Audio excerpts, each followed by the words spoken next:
Just because it's summer doesn't mean that we're turning down the engine of the Prospector Podcast. And that is because my former bosses and 600 ESPN radio personalities Steve Kaplowitz and Adrian Broaddus are joining us on the Prospector Podcast Summer Spinoff, episode number 2. Shout out Candace, thank you so much for directing us. And shout out Brittany for allowing us to stay in the education building. Kristian Hernandez is going to be joining us as well. It's a little bit of a different episode considering that this is only one segment, but we're running over Steve Kaplowitz's 30-year radio anniversary here in El Paso, Texas, and we're talking UTEP sports.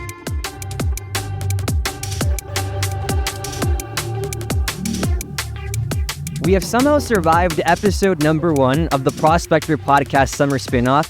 And Kristian, we did so well that we got some celebrities in the building. Yes, we did. Kristian Hernandez co-hosting the Prospector Podcast today. Steve Kaplowitz, Adrian Broaddus are joining us from 600 ESPN El Paso. Steve, it is your 30-year anniversary this week. In June, we're celebrating 30 years of you being on the air. And you decided to join a bunch of student journalists in that journey celebrating 3 decades on the air. This would be the perfect way for me to celebrate. There's no other thing I'd rather do than have some fun with you guys today here on the podcast. And I love the Prospector. To me, the Prospector is as much a part of sports in El Paso as any media outlet. So it's great to be with you guys. Adrian Broaddus, who has been working with you for now a decade, essentially, came from the Prospector, the former web and copy editor and editor-in-chief. Yeah, it's awesome to be back here at the Prospector, the stomping grounds. I miss the Prospector all the time. Whenever I think about actually holding something tangible that I do, I miss the Prospector, because to have that publication out to the student body, I mean, that's such a cool thing right there. So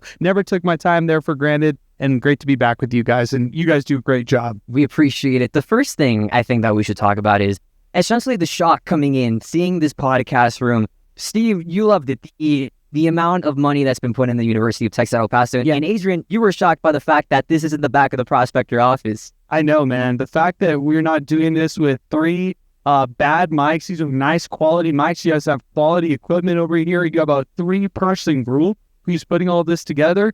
You know, when we used to do it back with me, Jason Green, Mikey Flores, and Jeremy Karanko, we just literally turned on the mics. We said go, and then uploaded it to SoundCloud and hoped nothing would go wrong. So you guys have evolved in a big way.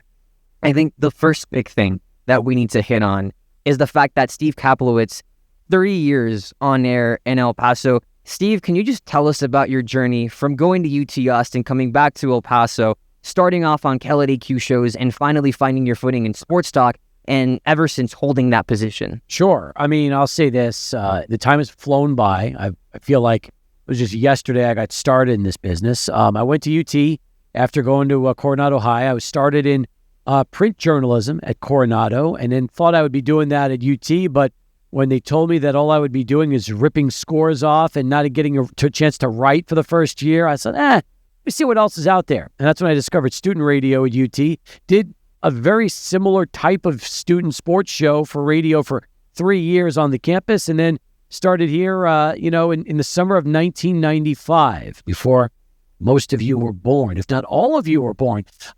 Began on KLAQ with Buzz, spent the first really 2.5 years on that show, and then I took over Sports Talk in the summer of 97 while I was still on with Buzz, and then I eventually transitioned off of FMs and just on Sports Talk full-time. So, yeah, it's incredible. Time has really flown, and 30 years, it's a long time to be doing the same job at the same radio station. I think our combined age at the office can match up to those 30 years. But even our oldest member, Kristian, 22 years old, you haven't even been born as long as Steve's been on the radio. Yeah, 2003. But my question to you is, do you think you've always been interested in sports or doing something in sports broadcasting or sports entertainment? Or was it something that just, like, you couldn't even picture yourself doing anything like broadcasting? Or did it just always in the back of your head that you wanted to do it? I grew up in a sports family, okay? So my dad was a sports nut, came from New York, and even though he wasn't in broadcasting when I was young, he always followed sports, talk sports. We were one of the first families on the West Side to get a giant 12-foot satellite dish that was parked right in the backyard, so he had the opportunity to watch all of his New York sports stations back in the mid-'80s and kind of grew up around that. So sports was always a regular part of our lives. We would plan trips around sporting events. drove my mom crazy, but she had to go along with it because it wasn't just me. I have 2 younger twin brothers, so 3 boys in the family plus my dad. She was outnumbered 4-1 throughout the years. But sports was just something that just always came natural. We talked about it all the time. Even before I was in the business, he just loved to follow sports and loved to talk sports. So yeah, it made sense that as I graduated from the University of Texas and decided to get into this business, sports broadcasting, that it would just be a natural. Adrian, you're included on the list of people not old enough to start hearing Steve when he started, but when did you first hear of sports talk and what made you fall in love with it to the point where you started working there? Yeah, and it's a really great point because I started listening when I was, kind of very similar story.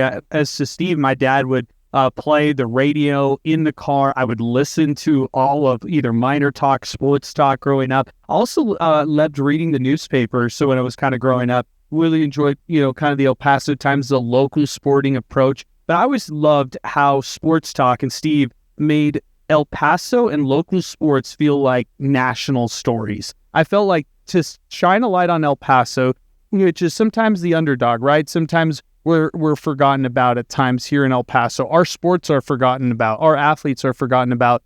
To shine a light on the city of El Paso in that way, I think it sets the standard, right? I mean, it sets the standard of what everybody should do to try to highlight these athletes, these sporting teams, whether it's at the high school level, at the college level, like it doesn't really matter, but to highlight that they're here from the 915, they're doing it here in the city of El Paso. When you were with the Prospector, you got the chance to interview our athletic director, Jim Center. You got the chance to sit down with Aaron Jones. How pivotal were those interviews to have from a student publication, which sometimes isn't seen as such a big deal by other publications or other industry mogul standards, however you may say? Good question, because I remember at times with the Prospector being denied passes, like media passes. We'd go out there to try to, apply for the Tony the Tiger Sun Bowl at the time, and we were denied. And it wasn't a reflection of us. It was just a reflection of not being known in the community. So to have the interview, to get those interviews and to have the opportunity to speak to those people at the time with the Prospector,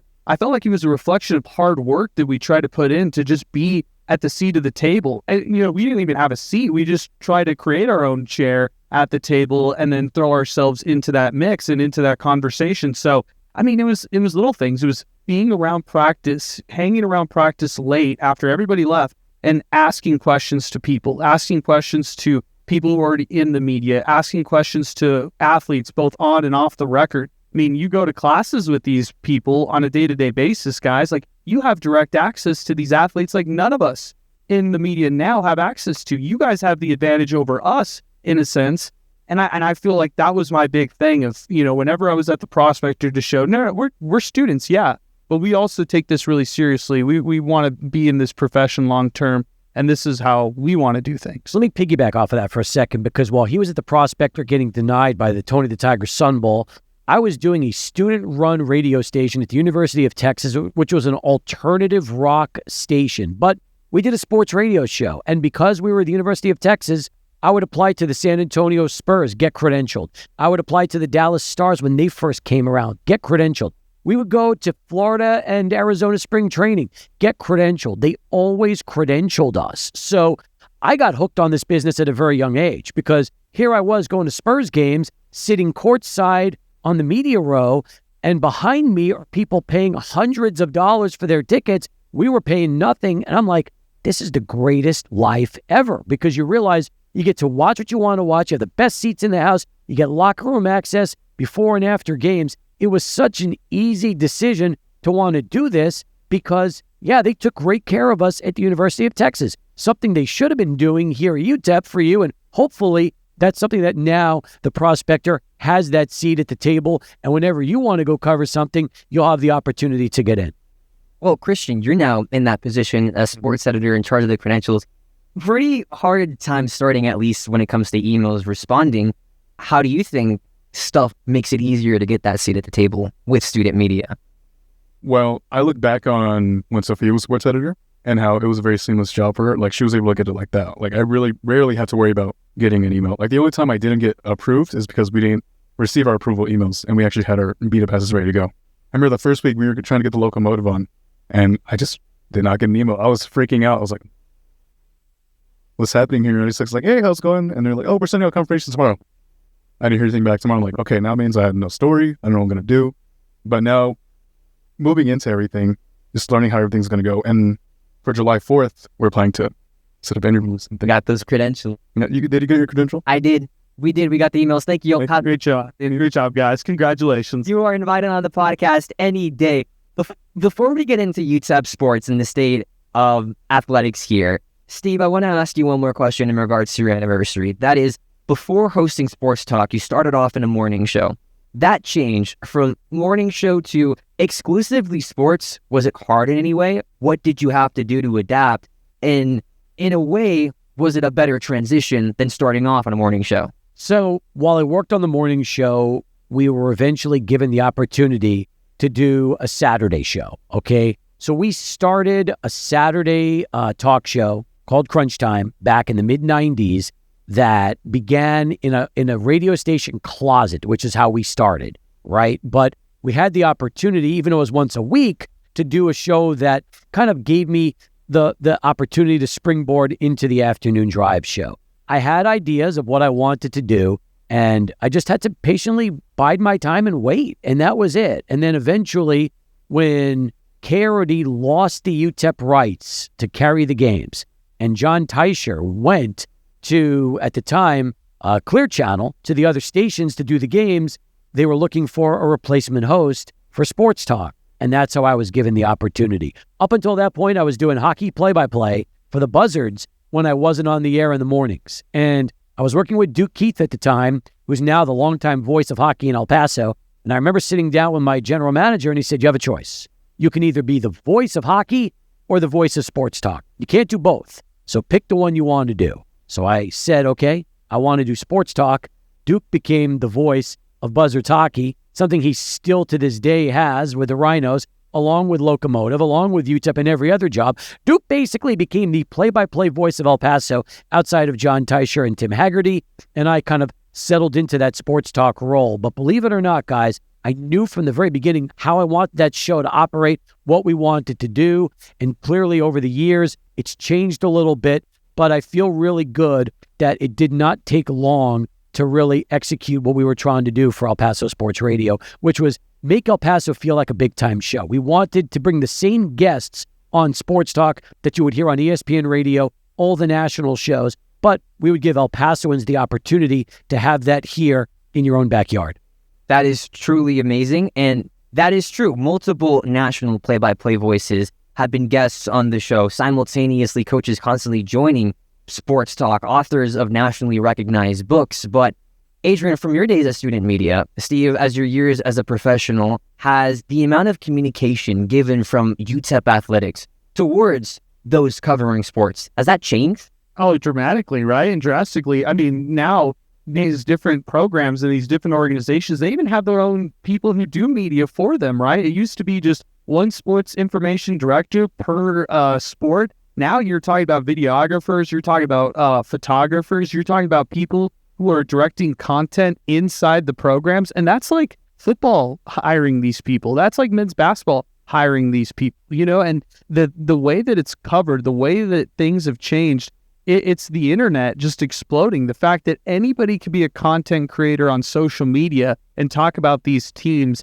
has opened up the floodgates in both positive ways and negative ways, I would say. I think it gives a voice to a lot of different people, which could be positive and negative. At the same time, you know, for a program like UTEP that has struggled historically, I think sometimes it could be negative, right? Like you have people who are just trolls on social media who talk about things in a negative way and highlight the negative sides. I think that's stuff that these athletic departments are having to navigate right here.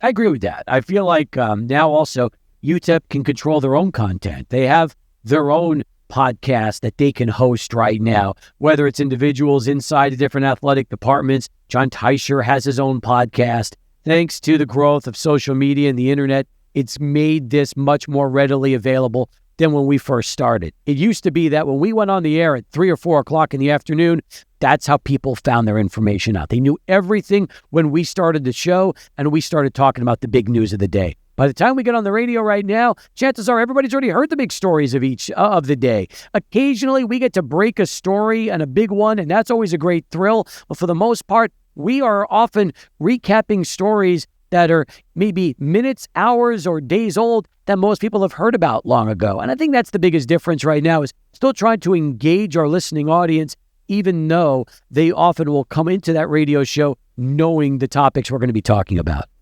So they would want your take. Like, do you think that's the reason why? Or what do you think makes you guys stand out from the competition? Let's say like the Pat McAfee show or SportsCenter or, anything like that. I still believe local is king. I really do. I mean, we like to talk about the national stories. We were getting into the NBA Finals, the Stanley Cup Finals, Major League Baseball, the NFL Draft, all that. But when it comes down to it, UTEP is still king, guys. We broke a few weeks ago for the first time that Joe Golding had signed his contract extension. And our phones blew up, and so did social media. Everybody was chiming in on that story. And it just goes to show us that with everything going on nationally, people still are most involved with local sports stories, especially UTEP. That's the one constant, I think, over the years that this community gets involved in. Very passionate, either on one side or the other, about UTEP athletics. Yeah, and you think about the Joe Golding extension as the example, right? Like, that just goes to show, to tell you, all you guys, I mean, this is picked up by national media outlets. This is something that everybody is talking about, not only at a local scale, but on a national scale. How does this impact, other facets of UTEP basketball? I think this is really important. And I think it's important to have that fan response, either whether it's positive or negative. We had the people who were calling us saying that they will not renew season tickets, but we also had people call us and say it was a great decision by UTEP to extend their men's basketball head coach. So you get those different viewpoints, and I think it's important to showcase those, right? On local radio, there's some kind of magic to having all of that work in a chaotic way. So then, two things. First, if you heard a Siri on someone's phone, that was mine. For some reason, it understood show as Siri. So that shows how my phone works. On the other, you guys brought it up, Joe Golding's extension. A very controversial one, to say the least, regarding how UTEP ended their regular season, basketball men's season, on a losing streak, 7 games. They won 1 game in CUSA. But as analysts of UTEP sports, is that extension the right decision for the UTEP men's basketball program, especially after social media basically flooded the gates calling for Golding's head? So when you go back in time, and we were talking about the extension back in March when the season ended, and letting our listeners know that, hey, it's coming. It might not happen today or next week, but sometime this summer, you will hear that Joe Golding is signing an extension. So I can tell you this, we were not surprised. The only thing we didn't know was when this would be made official, okay? That's the first thing. As far as, is this going to be a good move? Look, none of us have a crystal ball. We can't tell. If a team is special and they have an opportunity to go to the NCAA tournament, clearly it was a great move. If the teams stay mediocre and have some wins, have some losses, but can't really put it together and are inconsistent like they've been these last few years, then they're going to eventually get to a point where they're going to look for a new leader. So it's really impossible to say right now here in late June if this is a move that will pay off. The thing is, and I'll bring this point up, we've seen really good programs lose coaches, okay? New Mexico lost Richard Pitino. North Texas lost their head coach. And I was not impressed with who they filled their coaching vacancies with. They weren't individuals that you could say, wow, that's a great step up, or that's a no-brainer. They were coaches that had some winning to them, but still leave some questions out there. So my point is that if you decide to move on from Joe Golding, who are you going to possibly hire that you can say, man, that is a slam dunk, can't miss coach who will do what Joe Golding has not been able to do? I don't really know if that coach is out there right now. So take the Knicks. They got rid of a coach that took them to the Eastern Conference Finals a few weeks ago in Tom Thibodeau. They still don't have a head coach. And I still don't even understand what they did, because when you're getting rid of a winner, you better have somebody in mind to replace him with that you can feel as an upgrade. And right now, they still haven't announced that individual because I don't think they know, which again brings me back to the point. Why did you get rid of him in the first place? So at UTEP, they know what they have in Joe Golding. We don't know if he can take them to the promised land, but obviously UTEP feels that as of this moment, he will give them as good an opportunity as anybody else will in college basketball. And another thing, guys, I mean, you guys are the student, publication, and with this whole process, I mean, we were talking about this on air in March as an unconfirmed story. There's a lot of people with that same type of information, or kind of boots to the ground, who would have tried to release that early on. But the reality was this dragged on. Like, this was not a final and done deal in February and March like maybe people speculated. This was not something that was signed, sealed, and delivered before they went to the CUSA tournament or after. There still needed to be some kind of finalizations to all that was there for the contract extension. And once it was made official, it was almost like, well, I mean, is he really going to coach out one final year? Is there one last year in Conference USA, leaving UTEP in this kind of area of limbo going into the Mountain West? No, just be a little logical. And that's another thing, boots on the ground type of thing. Just keep your ear out. You never know what's out there. If you just go off of what's sent to you off press releases and stuff, you're never going to find information. You've got to talk to people and ask them questions, both on and off the record, in just kind of a curious manner. So it's more like building up that connection, so where you can have like you can have what's new just right off the bat. Or how do you guys find information? Or is it more just joining around with your network of friends, or is it more just immediately? So locally, I mean, again, I've been at this a long time. And really, so is Adrian, for that matter. He's approaching almost 10 years in this business with us. You develop relationships based on your credibility, your reputation, and just your ability to work with certain individuals, both on and off the record. And as they gain trust in you, you'll find that your ability to communicate and work with those individuals grows. And as long as you don't have a reputation of burning people that you talk to, they'll continue to talk to you. And I feel like that's really the issue. That's the thing. I don't want to say it's a game you play, but in a sense it is, because if you want to stay in the know, there are ways to talk to certain individuals behind the scenes, on and off the record. And you learn what you can talk about and what you can't talk about. And as long as you don't jeopardize those rules and betray their trust, they'll continue to work with you and gain more of a relationship with you. And that's really the biggest key for me, because I've been at this a long time, and people long before me had the exact same way to gain their sources. And as you develop a better reputation, and you've been doing this a long time, you'll just find that it really comes with the territory. And that gives you guys the credibility with readers, with listeners, with followers, right? Like, if you guys are able to develop those relationships, again, me and Steve aren't going to class with these guys. You guys are going to class with these guys. Why can't you be the curious cat who just asks questions and asks about, hey, how does this actually work? Or, hey, I saw this play this past weekend. Can you tell me what was kind of going in your head for this kind of stuff? And then you're not burning them. You're not coming on the Prospector Podcast saying, hey, I know this, and this about this player. You're not doing that, but you sound a little bit more educated when you're talking about maybe offense, or maybe, shooting, or maybe whatever it might be in any given sport. We'll give you another example, okay? Scotty Walden last year would not allow the media to watch practice, okay, for football.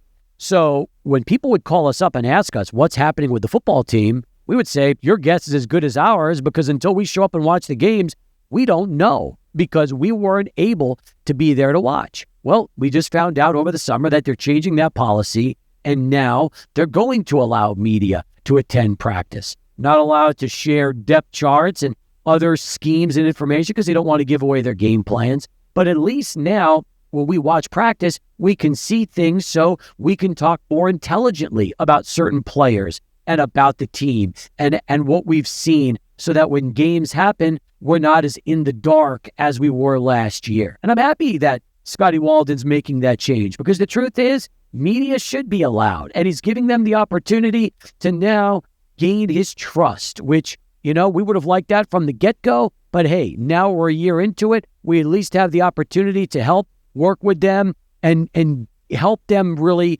build up the football program more than, let's say, we had a year ago?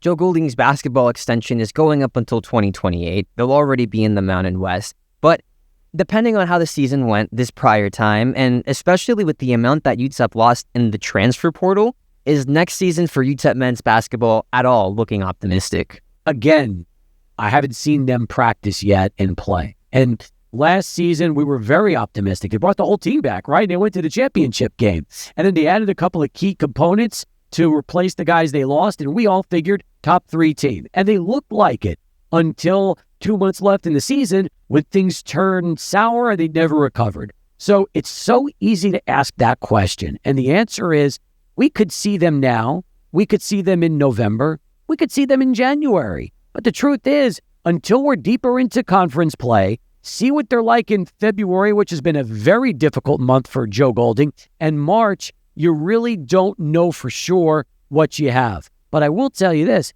is going to be the norm now. Get used to a new team every year, guys. Get used to watching the roster completely change for the most part. And every year, we're just going to have to hope that the team they put together is as good or better than the previous season. Since you're both with with UTEP and the Prospector, how many wins do you feel football needs this season, the magic number, to get fans excited again? You're the sports editor, Kristian. Like, hit 500 or just a little below 500 if, like, 5-6 wins. Like 5-6 wins. Sure, it's on statistics as well, but I see it as an eye test as well. And I would love a 9-win season. Everybody in this city would love a 9-win season. But we got to be realistic, guys. We got to realize that they didn't show enough last year to say that they can take that big of a jump, that big of a step up. So is 5-7 enough to get people excited? I don't know. Maybe 6-6 or better could do the trick. Because 6-6, you're in a bowl game. That's the automatic instant answer. You're in a bowl. You got a chance to try to win a bowl for the first time since 1967. So that could be the easy answer. But I also look at 5-7 and say, well, that's a 2-win improvement from year one. So logically, when you're building a program with young high school football players and your top-rated recruiting classes, that would be the next logical step in this rebuild. And you know what? Fans might not think 5's enough, but that might be a more reasonable answer than 6, 7, 8, or 9. You know, the other part to that is there's so much that came last year with a lot of excitement, hype, and all of that kind of stuff where after that first Southern Utah loss, it felt like it was a deflated fan base, and they continuously tried to win them back. And I think toward the end of the season, you know, winning against their rivals at the time, and still New Mexico State, winning that third game at one point in the season. I didn't know if they would win a game last year. They were just struggling that mightily.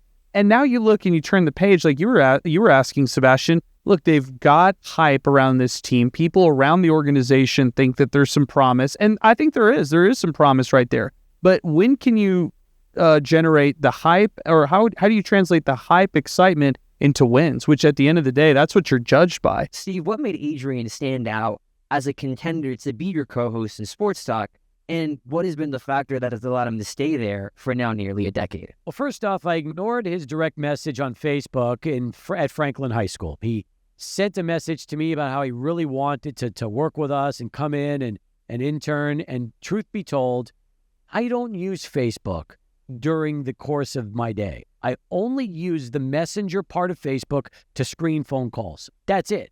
So even though I've got a very large Facebook page, I don't check it during the day, and I don't communicate with it. And when Adrian said to me, hey, I reached out to you a couple of years ago at Franklin, I said, no, you didn't. But you did not. And sure enough, I pulled this message. It was a beautifully written message Adrian sent me at Franklin that I had never even seen until he interned. And I said, man, had I seen that then, we would have brought you in. I felt bad. I felt guilty. But the minute we saw Adrian on the radio with us, we knew, there's certain people you could just tell are made for this job, made for this business. Didn't take long. I saw the way he was able to handle himself on the radio, his personality, his demeanor, his knowledge. He checked all the boxes. And that really made me very excited because I've worked with a lot of different people over the years, but most of them have come and gone. And Adrian's been able to stick around and do this. And I've told him for years, I see him as my successor to Sports Talk, that when I step away from the show and no longer do this, I want him to take over the program for me, because he would absolutely be able not just to continue what we've done, but implement his style and changes and take it into that next era for talk radio. So I'm really excited about that. And you just know, people you see, you just know. Like you. I saw you the first time and I told you, I said, wow, he sounds like a play-by-play broadcaster, even when he's not talking play-by-play. Like, that's just your natural demeanor. And you were so well-versed and very easy to talk to. We knew that when you would intern with us, and now here you are working at UTEP, that you would be a natural. You just get these certain feelings, Sebastian. And yet, 2 months ago, this guy's on every billboard here in El Paso of UTEP. So that's our guy here, Sebastian Perez-Navarro. I'm extremely grateful for the experience that you both gave me. So, fun fact, another one. I interned in the fall of 24 for 600 ESPN El Paso. It was an amazing internship. I got to cover high school sports. I got to be on Sports Talks, Sports Center updates. I missed those a lot. We miss you on those. You're invited to come and do those whenever you want. Thank you so much. And I'm just eternally grateful for what you've been able to teach me, for how you've been able to guide me forward, not only making me a better journalist, a better broadcaster, for allowing me to have opportunities. That is something that I am forever in your debt for, and I am eternally grateful for those opportunities. At the same time, getting a little bit of a flip side or a reverse, how do you say it? Michael Scott says it. How the tables have... How the turn... The turntable. Oh, that's... Yeah, The Office. Nice. There you go. So thank you so much for joining this podcast. And before we end off, Steve, since it is your 30 years, I don't mean to be existential when I ask this, but how many more years do you think you have left in the tank for radio? I honestly don't know. Life. I don't know. Life. God, I hope not. I don't want to be one of these people that's in my, my 80s or 90s still doing this like others have. Look, I love what I do. I enjoy coming to work. I enjoy talking with this microphone and any microphone you give me. I love interviewing people. I think that's what I enjoy the most, but I also just love engaging with people, whether it's on the radio, off the radio. It's really what I've done for so many years, and I don't know. We'll see what the future holds, but all I can tell you is I'm enjoying every minute of it while I'm still here. Steve Kaplowitz, Adrian Broaddus, thank you so much for coming on. Kristian Hernandez, thank you for co-hosting. It was a little bit of a different episode considering that we had only one segment today, but it was a very fiery episode talking about sports and about radio legends. This wraps up episode 2 of the Prospector Podcast Summer Spinoff. We're there for 6 weeks. How many more do we have left in us, Kristian? 3 more weeks. 3 more weeks? Yeah, we're like halfway through. It's coming to an end. Thank you so much for joining us. Subscribe to the Prospector YouTube channel. Follow our Instagram. I'm Sebastian Perez-Navarro. We'll see you next time. We're over and out.